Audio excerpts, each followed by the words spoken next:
सो hey everyone, इस video में आज हम आर्टिकल का जो टॉपिक है इंग्लिश ग्रामर का उसको पूरा कंप्लीट करेंगे थ्योरी के साथ। और उसके बाद मैं आपको प्रैक्टिस भी करवाऊंगा क्वेश्चंस के साथ। तो आप ये पूरी वीडियो को अच्छे से देखना, क्योंकि मैं इसमें सारी चीज़ें बेसिक से आपको करवाऊंगा और एडवांस तक करवाऊंगा। और मैं इतना कह सकता हूँ कि आप जब इस वीडियो को देखेंगे, जितने भी मैं कॉन्सेप्ट आपको बताऊंगा और आप उन्हें अच्छे से समझेंगे, तो आपका आर्टिकल के ऊपर एक भी क्वेश्चन गलत नहीं होगा। और ये जो DSSS PRT का एग्जाम आने वाला है उसके लिए बहुत ज़्यादा इंपॉर्टेंट रहेगी। तो सबसे पहले आता है what are articles. Articles actual में होते क्या हैं? तो यहाँ पे लिखा है articles are determiners that come before nouns to show whether the noun is specific और जनरल। तो आर्टिकल बेसिकली डिटर्मिनर्स होते हैं जो कि नाउन से पहले आते हैं और वो हमें बताते हैं कि जो हमारा नाउन है वो कोई स्पेसिफिक नाउन है या जनरल नाउन है। तो आपको सिर्फ इतना याद रखना है कि जो आर्टिकल्स होते हैं, आर्टिकल्स डिटर्मिनर्स होते हैं जो कि नाउन से पहले आते हैं और वो हमें बताते हैं कि जो नाउन आया है वो कोई स्पेसिफिक नाउन है या फिर वो कोई जनरल जनरल नाउन है। और ये specific, non specific, general noun ये क्या होते हैं मैं इनको आगे बताऊंगा। और फिर हमें पता है कि जो इंग्लिश है, इंग्लिश लैंग्वेज में आर्टिकल्स 3 होते हैं। पहला होता है हमारा ए, फिर होता है एन, फिर होता है द। आप बस इन तीनों को याद रखो कि इंग्लिश में 3 आर्टिकल होते हैं, ए, एन, द। और इसके ऊपर एग्जांपल देखते हैं तीनों आर्टिकल्स के ऊपर। पहला है I saw a dog in the street, फिर शी एट एन एप्पल, फिर the sun rises in the east. तो ये 3 हमारे आर्टिकल्स होते हैं। ए होता है, एन होता है और कौन सा होता है लास्ट? द होता है। अब हम इनके टाइप्स पढ़ते हैं, यानी कि इनको किन किन कैटेगरी में बांटते हैं। तो इनको हम 2 कैटेगरीज में बांटते हैं। इसको आप टाइप भी समझ सकते हो। पहला हमारा आता है इंडेफिनिट आर्टिकल्स। इंडेफिनिट आर्टिकल्स में हमारे सिर्फ 2 आर्टिकल्स आते हैं, वो है ए और दूसरा है एन। और इनको हम कब यूज करते हैं? इनको हम करते हैं जनरल या फिर नॉन स्पेसिफिक नाउन के लिए। फिर हमारा आता है डेफिनेट आर्टिकल। और डेफिनेट आर्टिकल में एक आर्टिकल आता है, वो है द। और द को हम कहाँ यूज करते हैं? स्पेसिफिक नाउन्स के लिए। अब आप यहाँ पे समझो कि जनरल और नॉन स्पेसिफिक और स्पेसिफिक नाउन्स किसे बोलते हैं। तो देखो, आपको सिर्फ इतना याद रखना है कि जो स्पेसिफिक नाउन होते हैं वो दुनिया में यूनिक होते हैं, यानी कि एक ही होते हैं। और जो ये जनरल या फिर नॉन स्पेसिफिक नाउन होते हैं वो बहुतों में से एक होता है। मतलब आप ऐसे समझो कि आप एक क्लास में हो और क्लास में आप पढ़ा रहे हो और आप एक बच्चे को बोलते हो कि ब्रिंग अ चेयर। तो ब्रिंग अ चेयर जो आपने इसमें बोला, इसमें आपने ए आर्टिकल का यूज किया है। कि मतलब मैं आपको लिख के ही बताता हूँ, ब्रिंग अ चेयर। तो देखो, बहुत सारी चेयर हैं क्लासेस में, पर आपने बच्चे को बोला कि ब्रिंग अ चेयर, एक कुर्सी लेके आओ। तो वो कोई भी कुर्सी ला सकता है। आपने वहां पे ये नहीं बोला है कि हम मेरे को यही वाली कुर्सी ला के दो, तो आप उसमें से किसी भी कुर्सी को मंगा सकते हो। वहां पे हमारे यूज होता है इंडेफिनिट आर्टिकल। तो जनरल और नॉन स्पेसिफिक नाउन हमारा क्या होता है? मतलब जिसके बारे में हमें पता नहीं होता है या फिर जो अननोन होता है, तो वो होता है हमारा जनरल या फिर नॉन स्पेसिफिक नाउन, जिसके बारे में हमें पहले से ऑलरेडी जानकारी नहीं होती है। और फिर आता है हमारा डेफिनेट आर्टिकल यानी कि द। और ये यूज होता है स्पेसिफिक नाउन्स के लिए। स्पेसिफिक नाउन मैंने बताया जो मतलब बहुत ज्यादा यूनिक होता है और जो सिर्फ एक ही होता है दुनिया में। जैसे कि जो सन है, सन जो है हमारी पूरी मतलब दुनिया में एक ही सन है ना, जिसे हम जानते हैं। तो उसके आगे हम जो आर्टिकल यूज करते हैं वो दा लगाते हैं। वो जो आर्टिकल दा है वो ये स्पेसिफिक कर देता है नाउन को। और सन क्या है? एक नाउन है। और नाउन से पहले क्या आता है? हमारा आर्टिकल आता है। तो आई होप आपको ये समझ आया होगा, और नहीं आया होगा तो मैं आगे भी इसको दोबारा से रिपीट करूंगा। और अब एग्जाम्पल के लिए देखते हैं, आई सॉ अ डॉग। तो देखो, डॉग जो है इसमें क्या है? वो एक नाउन है। नाउन से पहले हमारा क्या आया? आर्टिकल आया ए हमारा आर्टिकल आया है ना।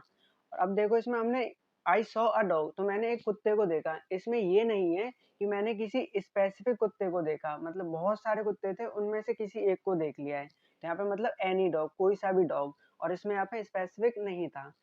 फिर नेक्स्ट नीचे लिखा है आई सॉ द डॉग। अब यहाँ पे एक पर्टिकुलर डॉग की बात कर रहे हैं कि मतलब मैंने उस कुत्ते को देखा जिसको हम ऑलरेडी बहुत पहले से ही जानते हैं।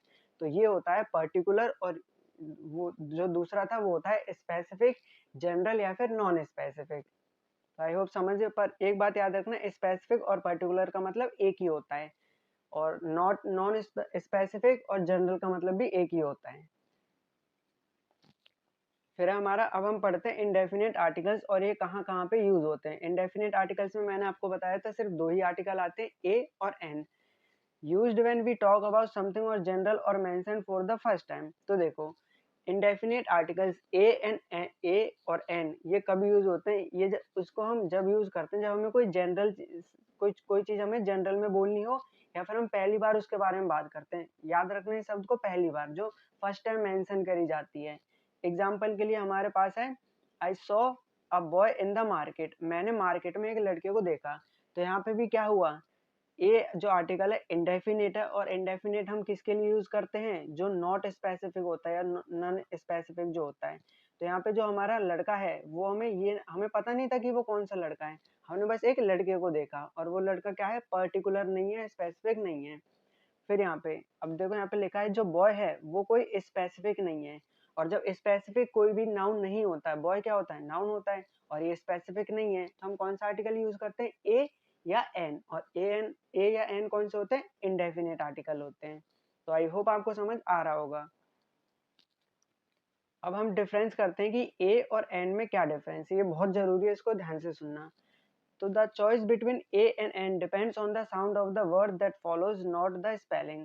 तो A और N में सिर्फ इतना ही डिफरेंस होता है, हम साउंड से उसको पता करते हैं ना कि स्पेलिंग से।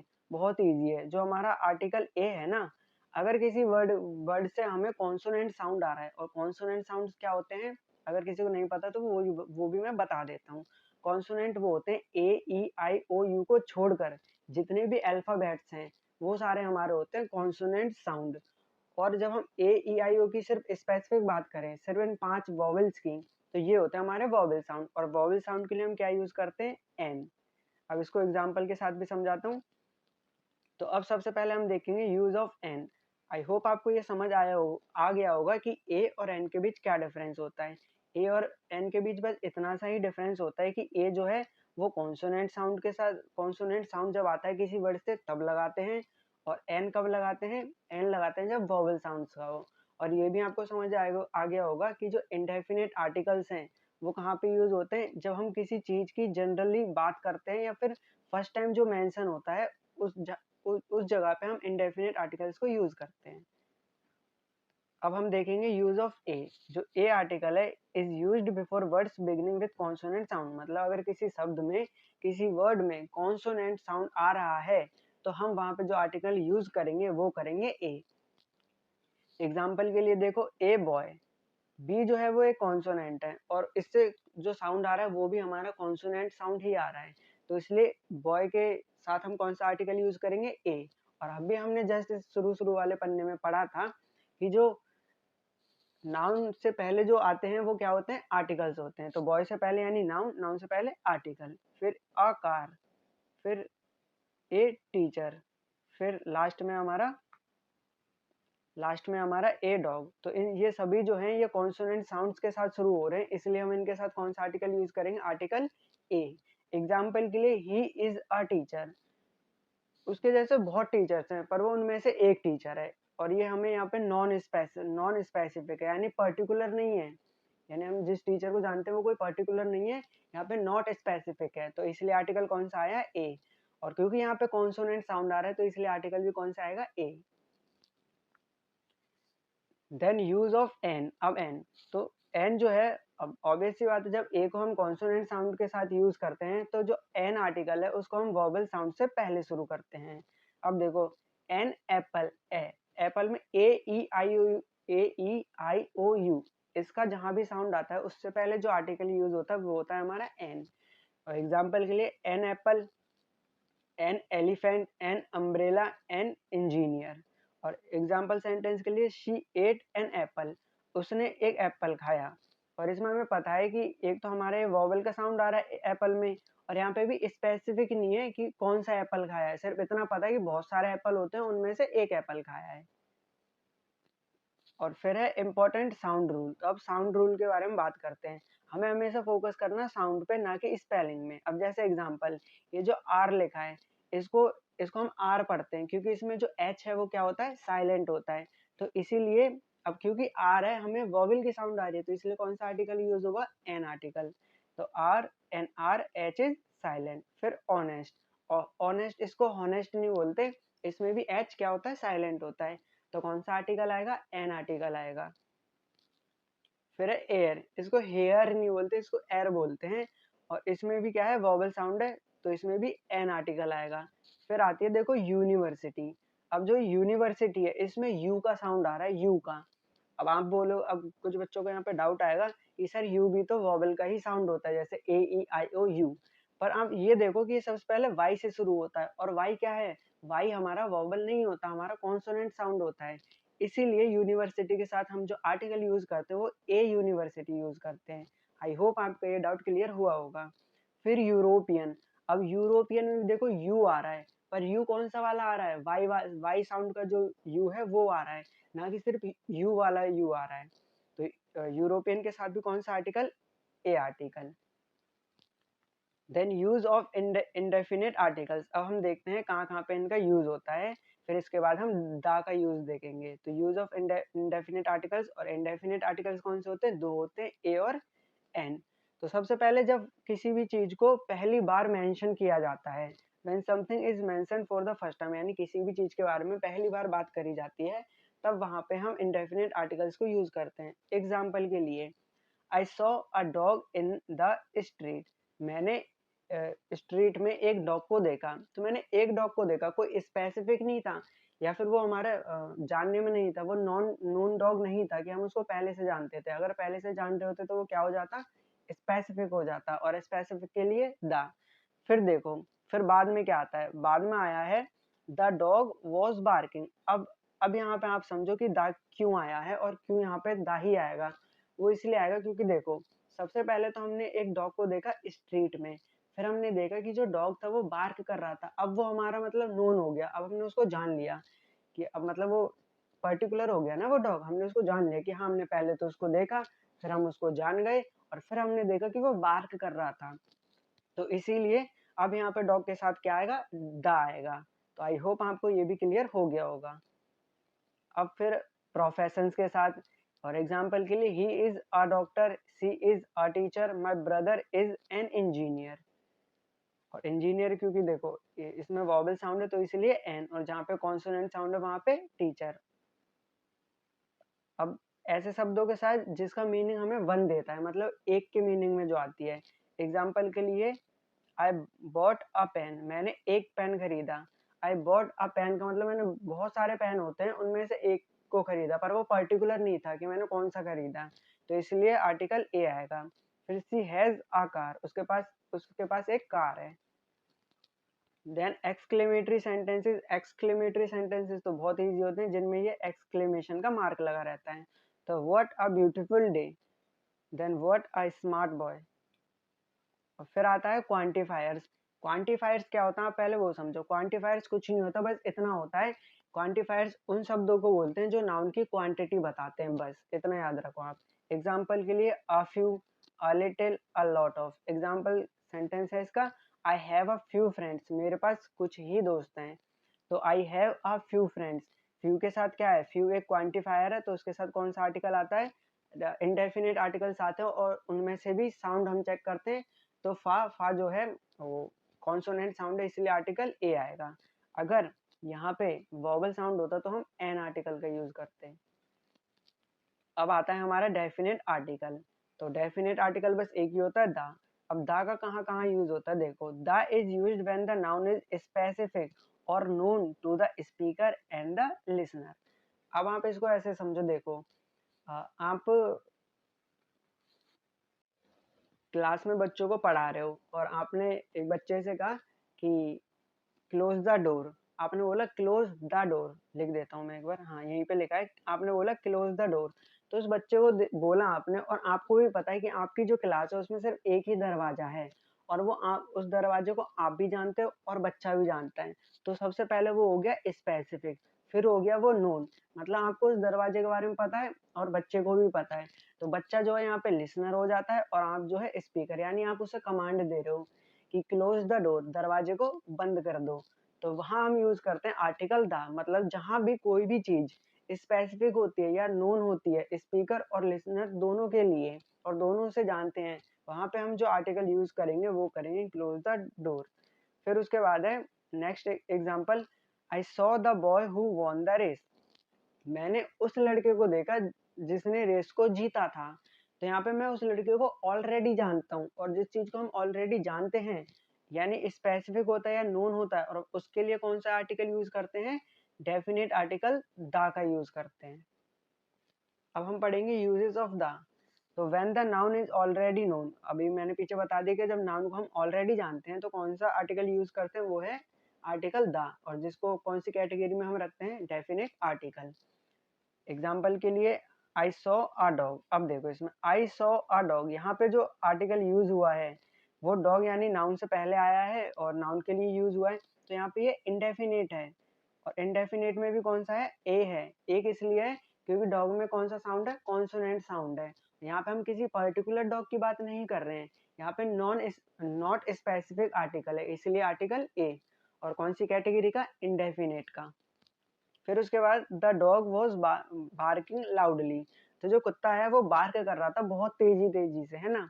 अब यहाँ पे जो डॉग है वो हमारे लिए नोन हो गया, इसलिए हम कौन सा आर्टिकल यूज करेंगे, आर्टिकल द, यानी कि डेफिनेट वाला आर्टिकल। तो आई होप आपको समझ आ रहा होगा।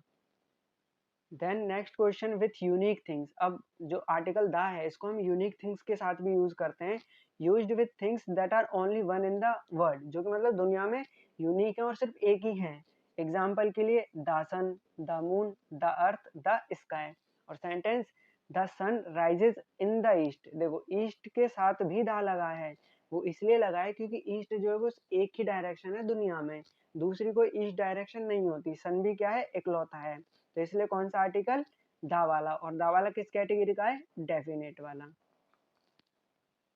फिर उसके बाद है विथ सुपरलेटिव्स। तो सुपरलेटिव्स क्या होती हैं, एडजेक्टिव्स की डिग्री होती है ना। 3 डिग्री होती है, एक पॉजिटिव डिग्री होती है, I am really sorry for my bad writing, but positive degree होती है। और फिर उसके बाद कंपैरेटिव होती है। फिर जो लास्ट वाली जो सबसे मतलब जिसका कंपैरिजन हर किसी से हो जाए, वो कौन सी होती है हमारी, सुपरलेटिव। तो सुपरलेटिव जैसे the best, the tallest, the richest. और यहाँ का sentence, she is the best student in the class. अब देखो क्लास के साथ भी दा लगा है, क्यों, क्योंकि यहाँ पे सिर्फ एक पर्टिकुलर क्लास की बात होती है, जो सभी मतलब जो बच्चे हैं क्लास के वो उस क्लास को जानते हैं, इसीलिए। और यहाँ पे बेस्ट, बेस्ट हमारा सुपरलेटिव भी है, और इसीलिए उसके साथ कौन सा आर्टिकल आएगा, आर्टिकल द आएगा। फिर ऑर्डिनल नंबर्स। ऑर्डिनल नंबर्स क्या होते हैं, फर्स्ट, सेकंड, थर्ड, फोर्थ वगैरह, इन सब के साथ भी हम जो द आर्टिकल है उसको यूज करते हैं। जैसे the first, the second, the third. He was the first person to arrive. तो फर्स्ट के साथ हम कौन से यूज करेंगे, आर्टिकल द। और ऑर्डिनल्स के साथ भी, ऑर्डिनल्स मतलब वही फर्स्ट, सेकंड, थर्ड, फोर्थ। फिर उसके बाद है with rivers, seas and oceans. तो दुनिया में जितनी भी रिवर्स हैं यानी कि नदियां हैं और समुंदर हैं या सागर हैं, मतलब सीज एंड ओशियंस हैं, उनके साथ भी हम कौन सा आर्टिकल यूज करते हैं, वो करते हैं हम द आर्टिकल, डेफिनेट आर्टिकल। तो the Ganga, the Yamuna, the Indian ocean, the Arabian sea. फिर उसके बाद माउंटेन रेंजेस। माउंटेन रेंजेस के साथ याद रखना, माउंटेन्स के साथ नहीं, सिर्फ माउंटेन रेंजेस के साथ। जैसे कि एग्जांपल के लिए the Himalayas, the Alps. Then with famous buildings and monuments. कुछ ऐसी फेमस बिल्डिंग्स जो हिस्टोरिकली बहुत ज़्यादा इंपॉर्टेंट है, या फिर कुछ ऐसे मॉन्यूमेंट जो बहुत हिस्टोरिकली बहुत ज़्यादा इंपॉर्टेंट है, उनके साथ भी हम कौन सा आर्टिकल यूज करते हैं, आर्टिकल द। एग्जाम्पल के लिए the Taj Mahal, the Red Fort, the Qutub Minar. और फिर उसके बाद म्यूजिकल इंस्ट्रूमेंट्स के साथ, play the piano, play the guitar, play the violin. फिर उसके बाद एडजेक्टिव्स रिप्रेजेंटिंग अ क्लास। तो कुछ ऐसे एडजेक्टिव्स जो पूरी की पूरी एक क्लास को रिप्रेजेंट करते हैं, उसके साथ भी हम द ही यूज करते हैं। जैसे द रिच। तो ये जो यहाँ पे रिच है ना, रिच का मतलब होता है जितने भी रिच लोग हैं, जितने भी रिच लोगों की क्लास है, वो सबको इसमें इंक्लूड करता है। तो इसके साथ भी हमारा कौन सा यूज होता है, आर्टिकल द यूज होता है। और द पुअर, पुअर में भी जितने भी पुअर हैं उन सबकी क्लास इसी में इंक्लूड हो जाती है। फिर द ब्लाइंड। तो एग्जाम्पल के लिए the rich should help the poor. यहाँ पे जो रिच है, यहाँ इसका मतलब है पूरी की पूरी क्लास। तो मतलब जो अमीर लोग हैं उनको मदद करनी चाहिए गरीबों की, इसलिए पुअर के साथ भी द आर्टिकल लगा है। क्योंकि कुछ एडजेक्टिव्स ऐसे होते हैं जो पूरी की पूरी एक क्लास को रिप्रेजेंट करते हैं। बाकी इसको मैं आपको और अच्छे से बताऊंगा जब मैं आपको एडजेक्टिव्स वाला टॉपिक करवाऊंगा तब। फिर उसके बाद जो न्यूज़पेपर्स होते हैं, कुछ फेमस न्यूज़पेपर्स होते हैं उनके साथ भी, जैसे the Hindu, the times of India, the Indian express. अब ऐसा हमारा केस आता है जिसमें हमें कोई भी आर्टिकल नहीं लगाना होता है, यानी कि zero article, no article. Sometimes no article is used before noun. कई जगह पे नाउन से पहले हमें एक भी आर्टिकल नहीं लगाना पड़ता। अब वो कहाँ कहाँ नहीं लगाते वो मैं आपको बताता हूँ। तो सबसे पहले प्रॉपर नाउन्स के साथ। तो सबसे पहले आप ये समझो कि प्रॉपर नाउन क्या होता है। तो प्रॉपर नाउन कुछ नहीं होता है। प्रॉपर नाउन का मतलब किसी का एग्जैक्ट जो नाम होता है उसी को हम प्रॉपर नाउन बोलते हैं। तो प्रॉपर नाउन में जैसे आप किसी का नाम ले लो, किसी सिटी का नाम ले लो, किसी कंट्री का नाम ले लो, उसको हम बोलते हैं प्रॉपर नाउन। ठीक है, जैसे राम, तो आप राम के साथ कोई भी आर्टिकल यूज नहीं कर सकते। ए राम, एन राम, दा राम नहीं बोल सकते, क्योंकि ये प्रॉपर नाउन है। और ये रूल है इंग्लिश ग्रामर में आर्टिकल्स के अंदर कि आप प्रॉपर नाउन्स के आगे आर्टिकल्स यूज नहीं कर सकते। फिर दिल्ली, हाँ, इसका एक केस भी बनता है कि आगे जाके जब हम उसको किसी कॉमन नाउन की तरह यूज करते हैं तब कर सकते हैं, पर वो आपके काम का नहीं है, तो आप अभी इतना ही जानो। और फिर दिल्ली, तो हम इसके साथ दा दिल्ली, ए दिल्ली ये वगैरह यूज नहीं कर सकते। फिर उसके बाद हमारा आता है इंडिया, जो कि मैंने आपको बता दिया। तो sentence, Ram lives in Delhi. और अब लैंग्वेजेस के साथ, यानी कि जो लैंग्वेजेस हैं उनके साथ भी हम कोई भी आर्टिकल यूज नहीं करते, जैसे कि इंग्लिश, हिंदी, फ्रेंच। और आप याद रखना कि जब हम इनको एज ए किसी कंट्री का इंसान जो है उसके लिए यूज करते हैं तब वहाँ पे कर सकते हैं, पर वो बहुत ज़्यादा एडवांस्ड हो जाता है तो वो हमारे काम का नहीं होगा। Then sentence, she speaks English. फिर है सब्जेक्ट के साथ। सब्जेक्ट्स के साथ भी हम यूज नहीं करते। Mathematics, history, science, the history, the math, a history, a math, an history, an math, ये सब हम यूज नहीं करते। और बोलने में भी आपको भी पता है कि ऑड ही लग रहा है ना। और सेंटेंस है, मैथमेटिक्स इज डिफिकल्ट। अब आपको पता होगा कि आप सोचोगे कि इसमें तो एस लगा है तो ये जो मैथमेटिक्स है वो प्लूरल होना चाहिए, पर इसके साथ देखो वर्ब सिंगुलर आई है। तो ये मैंने आपको बताया था पिछली वीडियोस में सब्जेक्ट वर्ब एग्रीमेंट के ऊपर। खैर वो तो हम उसी टॉपिक में बात करेंगे। फिर मील्स के साथ, यानी कि खाने वगैरह के साथ, ब्रेकफास्ट के साथ, लंच के साथ, डिनर के साथ। We had dinner at 8 PM। और कुछ गेम्स के साथ, जैसे कि क्रिकेट, तो हम a cricket, an cricket, the cricket ये सब नहीं बोल सकते। Football, chess, he plays cricket, simple without using any articles. अब कुछ इम्पोर्टेंट स्पेशल केसेस आते हैं, कहाँ कहाँ के, स्कूल के, कॉलेज के, हॉस्पिटल के और प्रिजन के। देखो, अब कहाँ पे नो आर्टिकल यूज होगा, मतलब कहाँ पे आर्टिकल नहीं आएगा। जब हम इनको पर्पस के लिए यूज करते हैं तब वहाँ पे कोई आर्टिकल नहीं आएगा। अब पर्पस क्या होता है वो समझो। जैसे मान लो आप रोज स्कूल जाते हो, है ना, तो आप ये आपका पर्पस है, आपको रोज स्कूल जाना, आपको क्लासेस वगैरह लेनी है।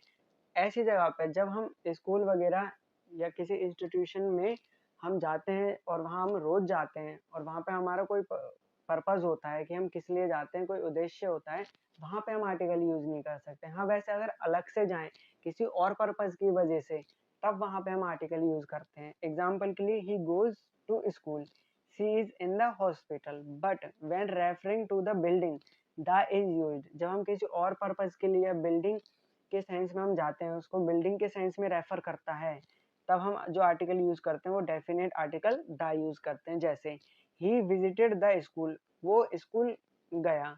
फिर she went to the hospital, वह हॉस्पिटल गई। तो आप, आई होप आपको ये पॉइंट समझ आ गया होगा। फिर उसके बाद बेड, तो ही वेंट टू बेड। अब यहाँ पे भी पर्पज है कि रोज सोने जाता है, ऑब्वियसली बेड पे हम रोज सोने ही जाते हैं ना।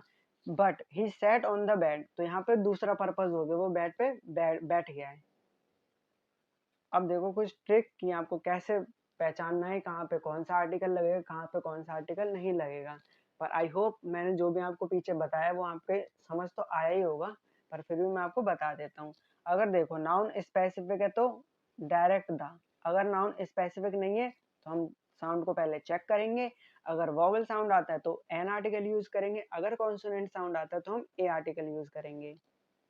अब हम कर लेते हैं कुछ क्वेश्चंस प्रैक्टिस के लिए, देखते हैं आपने कितना सीखा है कितना नहीं। और मैं आपको इसमें 10 क्वेश्चंस करवाऊंगा और 5 क्वेश्चन आपको खुद करने होंगे, वो आपको कमेंट में आंसर देना होगा। तो पहला क्वेश्चन है, he is dash honest officer and dash useful employ. तो देखो अब यहाँ पे हम सबसे पहले साउंड चेक करेंगे और ये भी देखेंगे स्पेसिफिक है या फिर नॉट स्पेसिफिक है। तो देखो ऑनेस्ट, ओ का साउंड आ रहा है, आर्टिकल एन आएगा, एन किस किस में है, दो में है, तो तीसरा और चौथा काट दो। फिर उसके बाद यूजफुल, यू, देखो यू का साउंड आ रहा है, यू का वॉवल वाला यू नहीं, वाई वाला यू, और एक किसका साउंड होता है, कॉन्सोनेंट का साउंड होता है, तो कौन सा आएगा, ए। अब देखते हैं ए कहाँ पे, एन एन तो नहीं होगा, तो ऑप्शन 2 देखो, इतना इजी है आर्टिकल, कोई बड़ी बात नहीं है, कोई मतलब इंग्लिश हुआ नहीं है, बहुत आसान है अगर उसको थोड़ा सही से पढ़ो तो ऑप्शन बी हमारा एन एंड ए, क्योंकि ऑनेस्ट इसमें एच साइलेंट है तो एन, फिर यूजफुल में यू साउंड तो ए।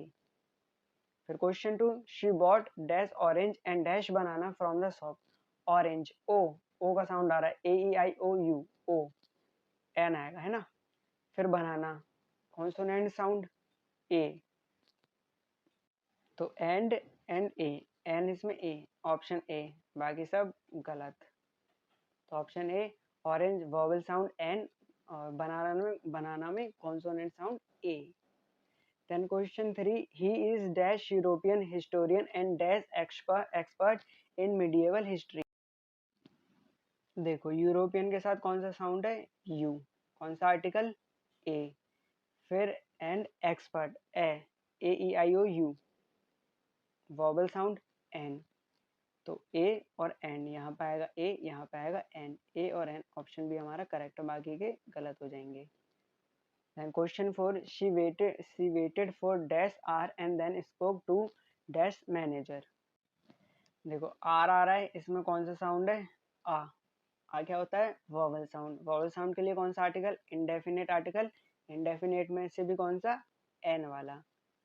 फिर manager, then spoke to dash manager, उसने एक स्पेसिफिक मैनेजर से बात करी, और मैनेजर वो कौन है जिसको वहां पे सभी जानते हैं।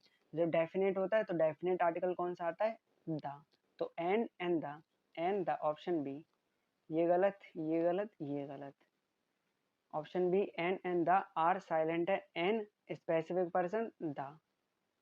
Question 5, he adopted dash 1 year old child from dash orphanage. देखो वन, वन को आप बोलो कौन सी साउंड आ रही है, वाह, डब्ल्यू की आ रही है, डब्ल्यू की साउंड आ रही है, तो कौन सी, कौन सा आर्टिकल, ए आर्टिकल। फिर ऑर्फनेज, और vowel sound an, A and an, A and an, option A correct, ये गलत, ये गलत, ये भी गलत। तो ऑप्शन ए, वन में कौन सी, डब्ल्यू की साउंड आ रही है, तो आर्टिकल ए, ऑर्फनेज में vowel sound article an. Question 6, she is L L B and works in high court. तो अब आप यहाँ पे देखो, वो LLB उसने कर रखी है, यानी कि वो एक बैरिस्टर है या एडवोकेट है, और वो कहाँ काम करती है, हाई कोर्ट में। LLB, एल, ये साउंड आ रही है ना, एल, और एल ऑब्वियसली वॉवल साउंड है, तो कौन सा आर्टिकल, एन। फिर इन हाई कोर्ट, स्पेसिफिक है, पर्टिकुलर है, हाई कोर्ट में ही काम करती है, तो कौन सा आर्टिकल, डेफिनेट, द। सबसे पहले एन फिर द, ये गलत, ये गलत, ये भी गलत, ऑप्शन सी। तो यहाँ पे एन, फिर बाद में वो आ जाएगा हमारा द। एक्सप्लेनेशन देखो, LLB में प्रोनाउंस्ड कैसे किया जाता है, LLB, an, high court specific institution है, तो स्पेसिफिक के लिए definite article, and definite article is only the. Then question 7, he is dash university lecturer and owns dash old house. देखो वो एक यूनिवर्सिटी लेक्चरर हैं और उनके पास खुद का क्या है, घर है। यूनिवर्सिटी, यू का साउंड, कौन सा article, indefinite article, A and an में, ए एंड एन में से कौन सा, अब क्योंकि कॉन्सोनेंट साउंड है तो ए। फिर उसके बाद ओन्स, ओ आर्टिकल, ओ जो है वोबल साउंड एन, तो ए एंड एन, ए ये रहा, एन ये रहा, ये कट जाएगा, ये कट जाएगा, ये भी खलास।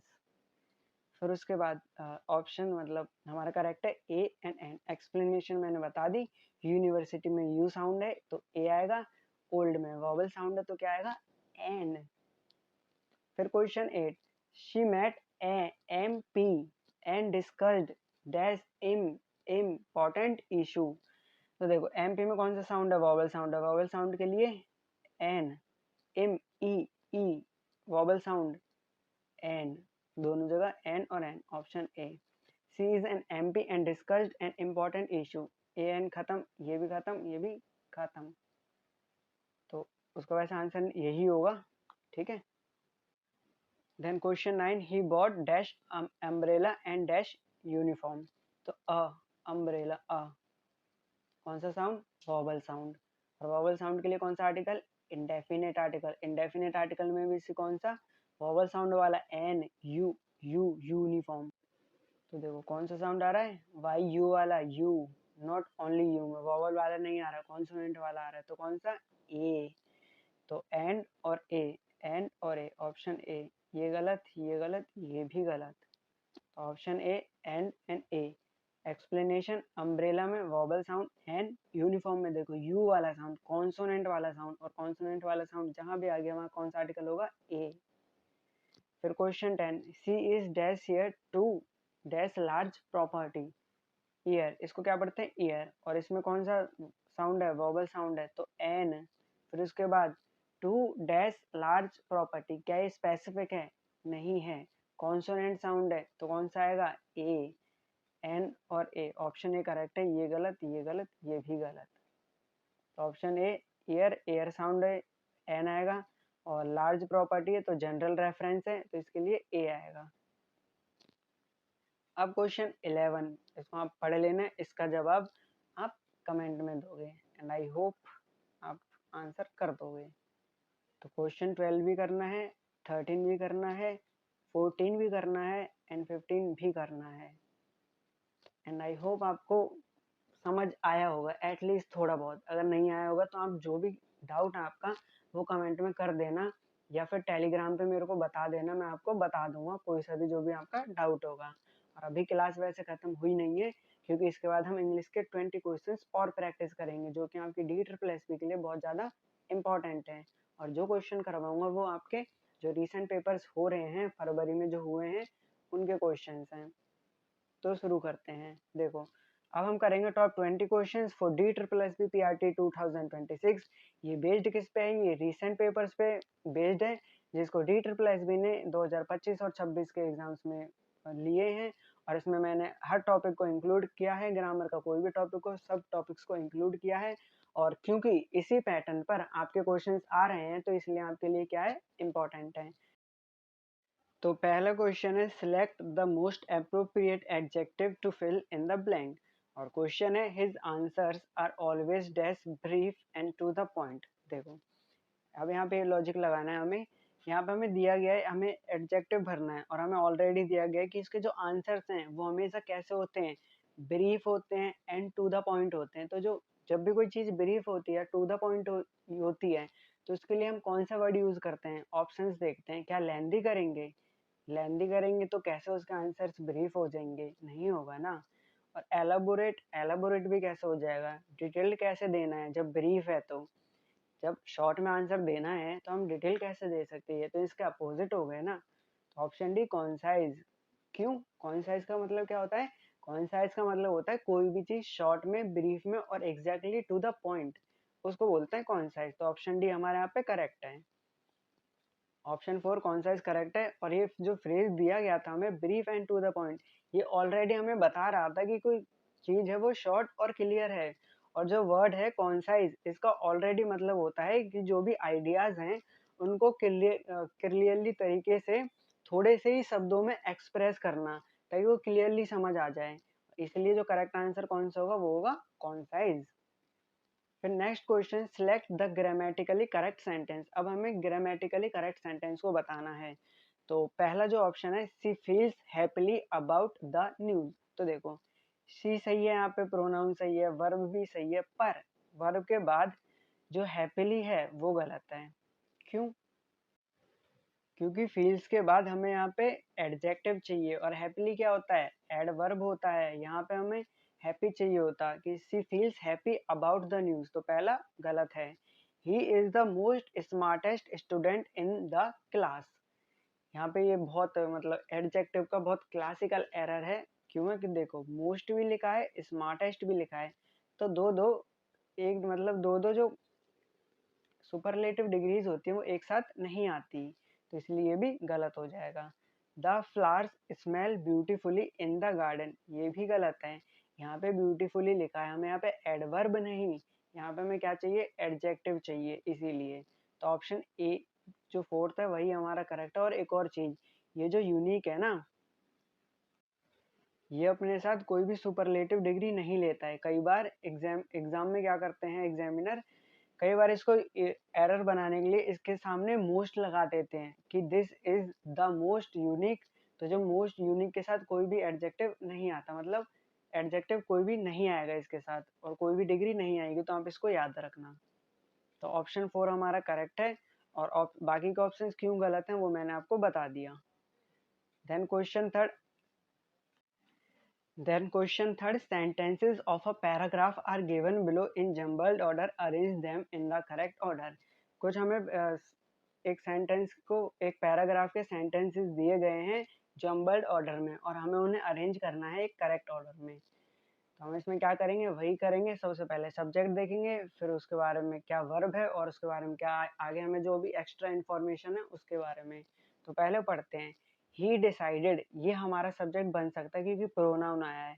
और ऑप्शन बी देखो, वहाँ पे डायरेक्ट नाम आया है, यानी कि क्या आया है, प्रॉपर नाउन आया है, किसी के बारे में एग्जैक्ट जो किसी का नाम है वो आया है। तो Ramesh always felt a deep desire to help the underprivileged in his city. तो रमेश जो था उसके मन में हमेशा ये आया है कि वो जो अंडर प्रिविलेज्ड हैं, जो थोड़े गरीब लोग हैं उसकी सिटी में, वो उनकी हमेशा से मदद करना चाहता है।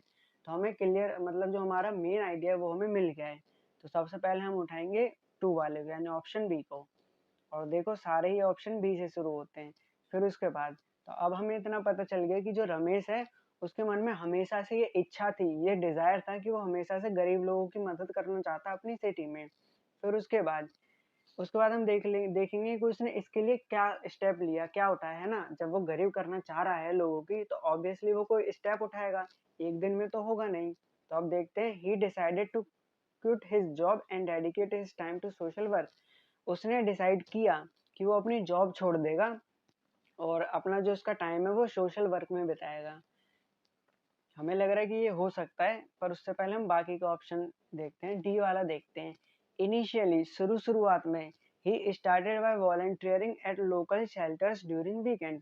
तो शुरू में उसने वॉलंटियर किया, जो लोकल लोग थे वीकेंड्स के टाइम पे उनकी मदद करना शुरू किया। तो हमें मिल गया क्योंकि उसने शुरू में कोई काम किया होगा, है ना।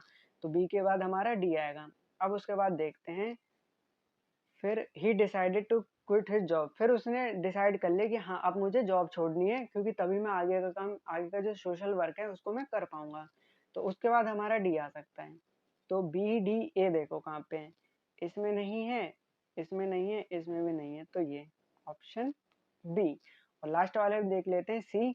Today his NGO provides education to hundreds of children, बिल्कुल बढ़िया।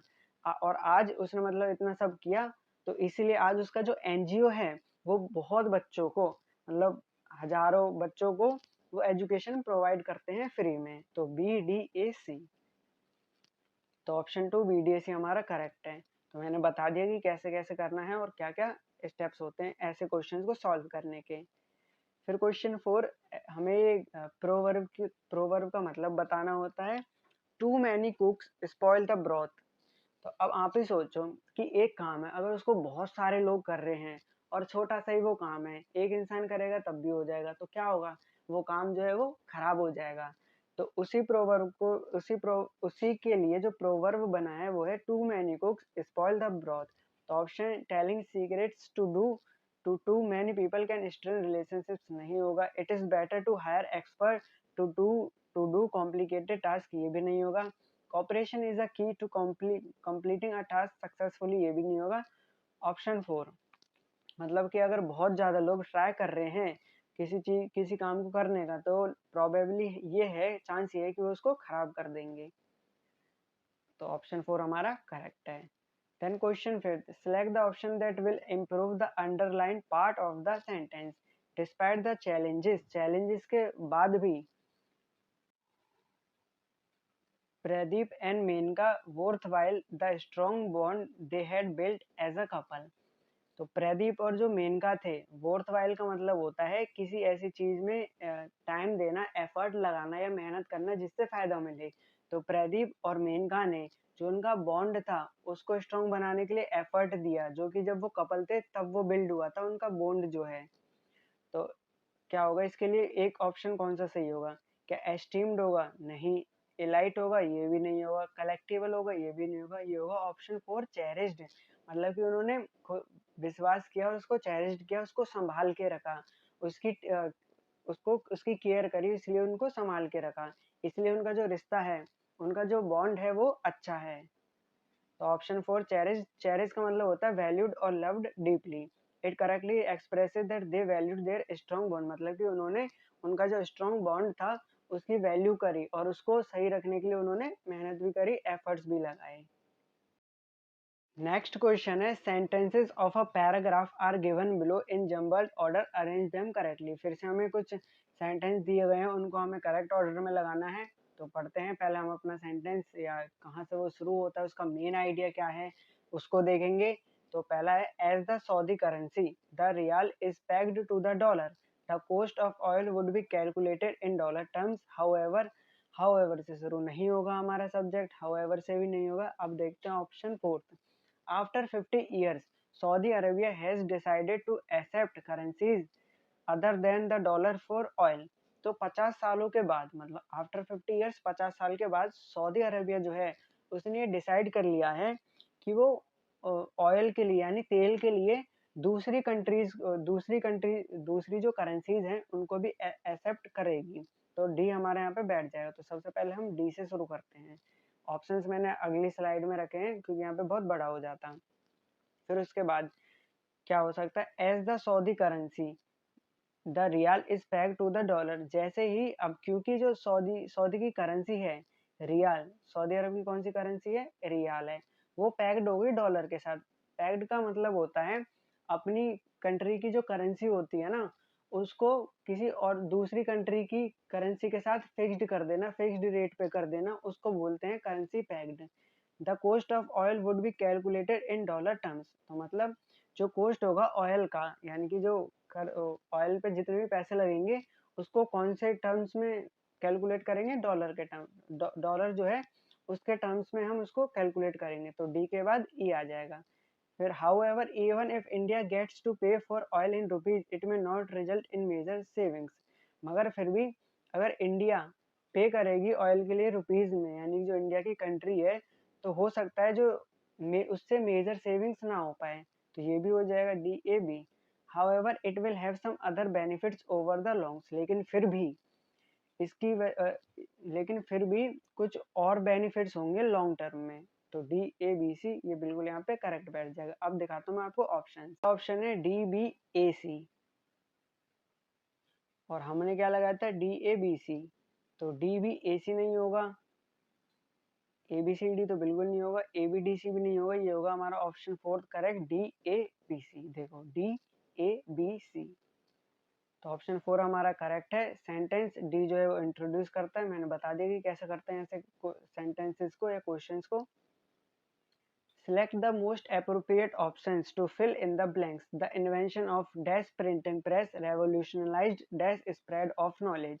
वही आर्टिकल वाला है। अब देखो प्रिंटिंग प्रेस जो है वो इन्वेंट जब हुई थी तो उसका जो इन्वेंशन था वो यूनिक था, फर्स्ट टाइम था, है ना, और स्पेसिफिक था। तो इसके लिए क्या यूज करेंगे? आर्टिकल, द आर्टिकल यूज करेंगे। फिर डैश स्प्रेड ऑफ नॉलेज, तो जो प्रिंटिंग प्रेस थी उसकी वजह से क्या हुई? जो स्प्रेड जो नॉलेज है वो फैल गई, स्पेसिफिक पर्टिकुलर टाइम पे फैली, है ना। तो इसके लिए क्या होगा? इसके लिए भी कौन सा आर्टिकल?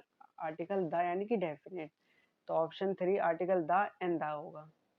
तो ऑप्शन 3। अब देखो प्रिंटिंग प्रेस जो है वो एक स्पेसिफिक हिस्टोरिकल इन्वेंशन थी इसलिए द, और जो स्प्रेड ऑफ नॉलेज है वो भी एक डेफिनेट कॉन्सेप्ट है, तो इसलिए both requires article the. Then question 8, ये प्रोवर्ब है और इसको ईडियम भी कई बार आ जाता है as a idiom. You can not जज a book by its cover. आप किसी बुक को उसके कवर से जज नहीं कर सकते, चाहे उसका कवर अच्छा हो चाहे बुरा हो। तो क्या होगा इसका मतलब? इसका मतलब होगा one should not make assumptions based on outward appearances. मतलब हमें किसी के जो उसका आउटवर्ड अपीयरेंसेस है, बाहर से जो हमें उसका दिख रहा है चेहरा वगैरह, या उसके अपीयरेंसेस है, हमें उसके बेस्ड पर किसी को भी देखकर एजम्पशंस नहीं लगाने चाहिए, यानी कि हमें जज नहीं करना चाहिए लोगों को फालतू में। वो तो हमें मॉरली भी नहीं करना चाहिए, है कि नहीं? ऑप्शन 2 हमारा करेक्ट है। फिर question 9, arrange the sentences to form a meaningful paragraph. हमें फिर से इन सेंटेंसेस को क्या करना है? अरेंज करना है। तो फिर से हम देखते हैं, वही लॉजिक लगाएंगे कि सबसे पहले हम अपना सब्जेक्ट, फिर उसके बारे में क्या जानकारी दी गई है, फिर क्या बताया गया है। तो जेन गोडेल हेड, तो देखो इसमें हमें आगे सबसे पहले नाम ही आ गया उसका। तो Jane Goodall had always been passionate about environmental conservation. तो जेन गोडेल जो है वो हमेशा से पैशनेट है किस चीज के बारे में? एनवायरमेंट का कंजर्वेशन करने में, उसका संरक्षण करने में। फिर उसके बाद उसने क्या किया होगा? Her efforts have been recognised with several awards. फिर है she implemented numerous initiative to protect local wild life. तो देखो सबसे पहले हमारा ए आ जाएगा, फिर आ जाएगा सी। क्यों? क्योंकि वो पैशनेट थी, तो उसने कुछ ना कुछ तो किया होगा इसके लिए। तो she implemented numerous initiative to protect local wild life. उसने बहुत सारे इनिशिएटिव शुरू करे थे, किसको बचाने के लिए, किसको प्रोटेक्ट करने के लिए? जो लोकल वाइल्ड लाइफ है उसको बचाने के लिए। तो ऑप्शन सी भी हमारे यहाँ पे बिल्कुल करेक्ट बैठेगा। फिर उसके बाद देखते हैं B, her efforts have been recognised with several awards. Her dedication has inspired many others to join the cause. तो यहाँ पे अब जो सेंटेंस आएगा वो आएगा बी वाला। क्यों? जब उसने इनिशिएटिव करे और लोकल वाइल्ड लाइफ को प्रोटेक्ट किया, तभी तो उसके बाद उसको बहुत सारे अवार्ड्स मिले होंगे उसके एफर्ट्स के लिए, है ना? फिर अवार्ड्स मिले, तभी उसका जो डेडिकेशन है उसकी वजह से बहुत लोगों को उसने इंस्पायर किया होगा। तो उसके बाद आएगा हमारा बी, फिर उसके बाद आएगा हमारा डी। तो क्या होगा? A C B D. A C B और डी। अब देखते हैं option.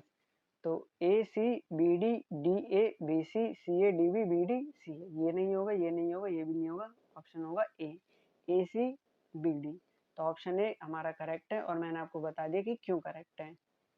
Then question 10, select the most appropriate antonym of the given word. मतलब हमें अप्रोप्रिएट एंटोनियम, उसका अपोजिट बताना है। नेव का मतलब क्या होता है? तो नेव का मतलब होता है बेचारा।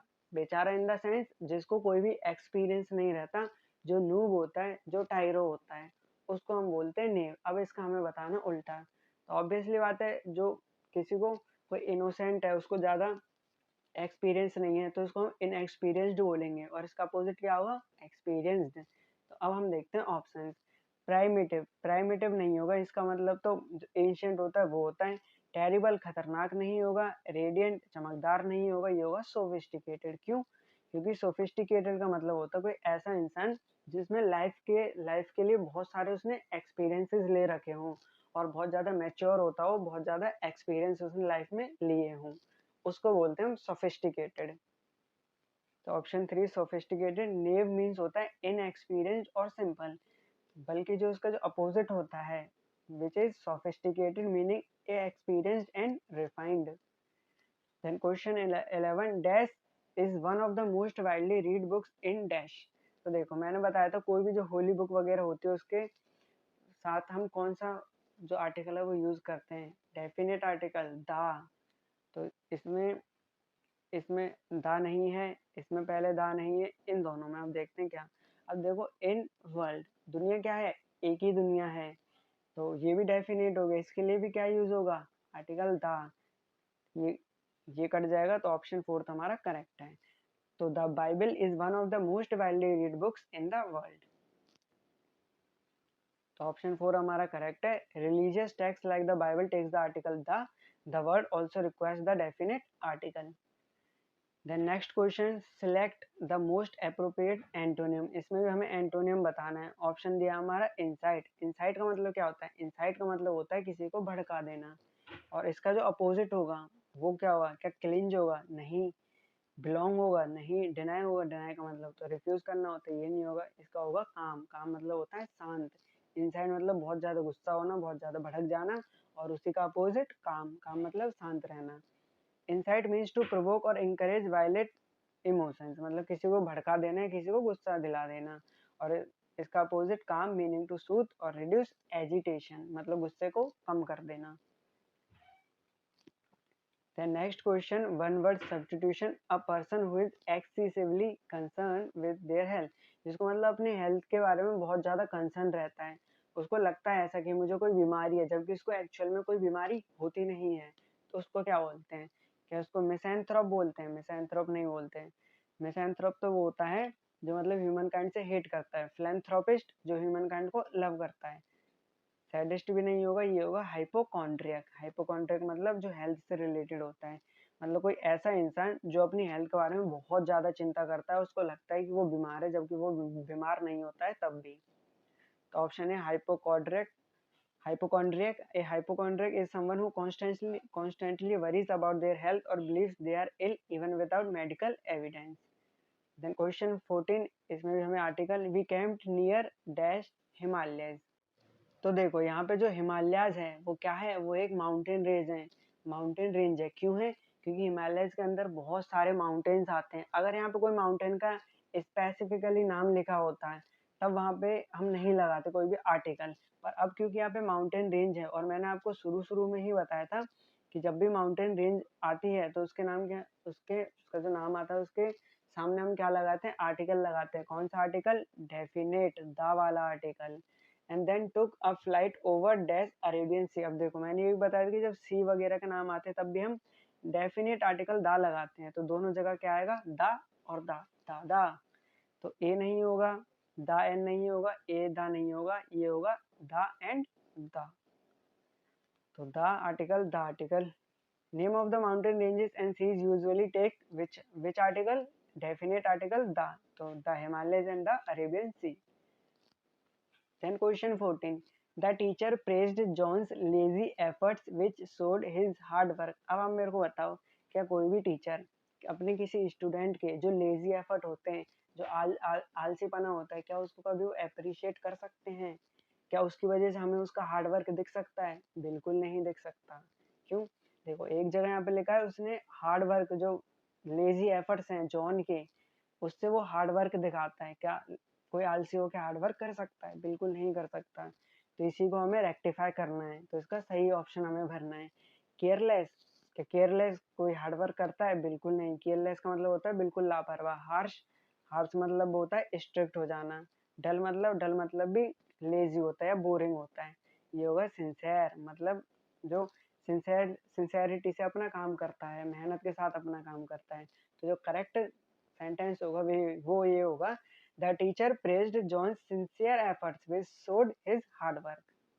तो ऑप्शन 3 हमारा करेक्ट है। Then next question, she painted dash unicorn beside dash orange tree. तो अब देखो यूनिकॉर्न,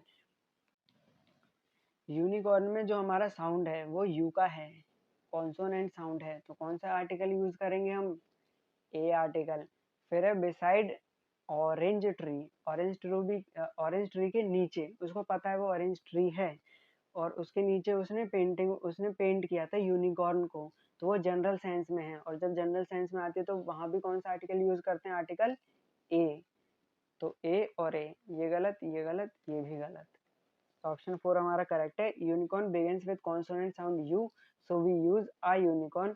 और ऑरेंज ट्री जो है वो भी एक जनरल ऑब्जेक्ट को रेफर कर रही है, इसलिए वहां भी हम आर्टिकल ए ही यूज करेंगे। Then question 17, variety is the spice of life. मतलब इसका सिंपल ये है कि अगर आपकी लाइफ में बहुत ज़्यादा एक्सपीरियंसेस रहेंगे तो आपकी लाइफ कैसी होगी? बहुत सही होगी। आपको बहुत कुछ सीखने को मिला होता है, तो आप उसी के सहारे अपनी जो आगे की लाइफ है उसको अच्छे से जी सकते हो।